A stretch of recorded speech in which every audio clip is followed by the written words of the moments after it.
Welcome back to TMZ Live. They are bringing back a classic, one of the classic television shows, maybe even inspired Harvey to become a lawyer. No. It was a show before Raymond Burr was on. We're talking Ironside. Where you got a wheelchair-bound lawyer. That's Raymond Burr after his famous role in Perry Mason. But still, that was a huge show, Ironside. They are bringing the show back. And this time, Blair Underwood will be playing the role, which has caused a little bit of a controversy. By the way, in both cases, Blair Underwood and Raymond Burr, both able-bodied men who played a disabled lawyer. Kurt Yaeger is one of the stars of Sons of Anarchy. He lost a leg in a motorcycle accident and was cast as a disabled, true to form. He plays Greg the Peg. Greg the Peg. Sons of Anarchy. He's very upset with the casting of Ironside and generally using able-bodied people for people with physical disabilities. He joins us right now. Kurt, welcome to TMZ Live. Thanks, guys. How you doing? We're good. So, why the beef? Well, I mean, the big part is, obviously Blair Underwood's an amazing actor and everything else, but they really have to understand the concept that they're not even seeing disabled actors for able-bodied roles. So get that point. They're not seeing disabled actors for able-bodied roles. It doesn't go the other way around. So it's saying a disabled actor or a person with a disability can't play a character who doesn't have a disability. I mean, you're saying they're not even letting those people audition? Correct, which is technically against the law. I think what you're saying is that producers in Hollywood generally are not casting people for disabled roles. I'm thinking about R.J. Mitt in Breaking Bad, who has a form of cerebral palsy lighter than what he portrays in the show, but he actually has it. Right. I don't know if you watch Bates Motel, Kurt. I love the show. Right. And they have a woman in there who has some kind of a breathing disorder, and I'm guessing it's such a specific thing that maybe they didn't cast her for that, but it seems like they're at least trying to portray disabled people more in these shows. Yeah, and that is totally a good thing, you know. I mean, you definitely want to have that portrayal, and anybody that gets on TV, like, you know, there's definitely nothing against, like, Blair. I mean, he's an amazing actor, you know, and I would take the role also. You know, it's not anything against him. What the point is anything on TV with disabilities is always a positive thing. But, like, okay, character breakdown. 40-year-old person, salty hair, he's a lawyer, he's got quick wit, and he's going to do 5 scenes in a courtroom.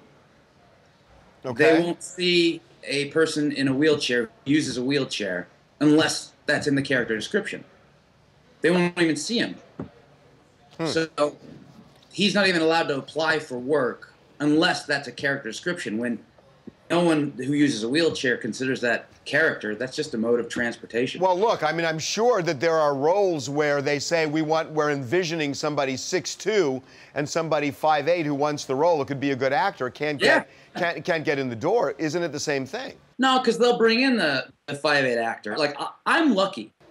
You know, I'm a below-the-knee amputee. I can run around. I do backflips over jumps. I ride motorcycles. I really am hyper-athletic, so I can hide mine, which is why I've had the opportunities to get roles that have nothing to do with me missing a limb. Okay, so what about Daniel Day-Lewis in My Left Foot? I mean, he's a guy that portrayed somebody with cerebral palsy. Now, what if they say, look, we're not interested in seeing anybody other than really accomplished actors like Daniel Day-Lewis who could carry the movie because it's more important to get somebody who's a good actor than somebody who has the same disability that we're trying to portray. Why is that wrong? Yeah, no, that's the whole point.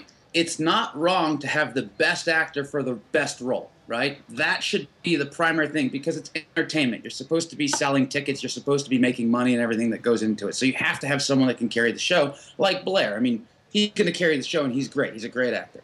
But until they start seeing these people with disabilities, these actors, for roles that don't call for a disabled character, that's when the things will start changing. Do you see the difference between the two? I do see the difference. And by the way, you're awesome. What a great show. Thank you very much. I appreciate it. Anything else coming up? Any roles we can look for you in? Yeah, I'm actually working on a new show right now that I'm pitching around town called Thrive, and I'm doing like 3 charity events. One's the Boot Ride, which is going to be in 2013, basically helping out returning veterans. The Life Ride with Keels, which supports HIV and AIDS awareness. And then the video that you're looking at right now is a project I did with Rudimental. It's an awesome group out of the UK. And the video's got 10.6 million views in like 5 or 6 weeks. And it's just blowing up right now for me. Oh, also, I'm doing a ride for autism. Dean McDermott is going to be the Grand Marshal, so we're doing that as well, trying to bring awareness to that